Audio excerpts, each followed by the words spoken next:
నమస్కారం. ఇప్పుడు మనం గుడికి వెళ్తాము, గుడి చుట్టూ ప్రదక్షిణ చేస్తాము. మరి తర్వాత ఆత్మ ప్రదక్షిణ చేయాలా అని ఉంటారు కొంతమంది, చేయకూడదని కొంతమంది అంటారు. దాని గురించి మాకేమన్నా వివరించారు?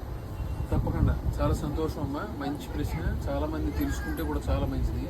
వాస్తవానికి ఏంటంటే బాహ్య ప్రపంచంలో జరిగేది మనం ఇక్కడ కూడా ఆచరణ చేసి చూపిస్తాం. దానికి ఏంటంటే ప్రధానంగా దేవాలయం చుట్టూ ప్రదక్షిణం చేయడం అనేటువంటి తీసుకుంటే మనం మనం ఉండేటువంటి భూగ్రహం సూర్యభగవానుడు చుట్టూ తిరుగుతున్నట్టుగా దాన్ని మనం లెక్క పెట్టుకోవాలి. సూర్యభగవానుడు చుట్టూ తిరుగుతున్నట్టుగా మనం దేవాలయం చుట్టూ తిరుగుతాం. అంటే భూమి సూర్యుని చుట్టూ తిరుగుతున్నట్టుగా మనం దేవాలయం చుట్టూ తిరుగుతాం. భూమి సూర్యభగవానుడు చుట్టూ తిరగడమే కాదు, తన చుట్టూ తాను కూడా తిరుగుతుంది. అలాగే ఆత్మ ప్రదక్షిణం చేసే మన చుట్టూ మనం తిరుగుతాం. ఇది వాస్తవంగా పైకి కనబడే సత్యం.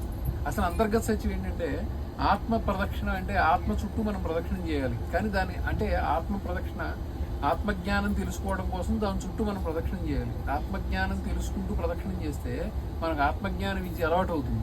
అది మనం లోపలికి చేయలేకపోతున్నారు కానీ ప్రపంచం దాన్ని బాహ్యంగా చూపించడం కోసం అని చెప్పి మన చుట్టూ మనం ప్రదక్షిణం చేస్తాం. ఖచ్చితంగా 2 ప్రదక్షిణాలు చేయాలి, 2 యోగవంతమైనవే. అందుకని మనం ప్రకృతితో పోల్చుకుంటే సూర్యభగవానుడి చుట్టూ భూమి ప్రదక్షిణం చేస్తూ తన చుట్టూ తాను కూడా ప్రదక్షిణం చేస్తుందని ప్రతీకగా మనం ఈ పని చేస్తాం అనమాట. అంత అద్భుతమైనటువంటి విధానం ఉంది. శుభం భవతు.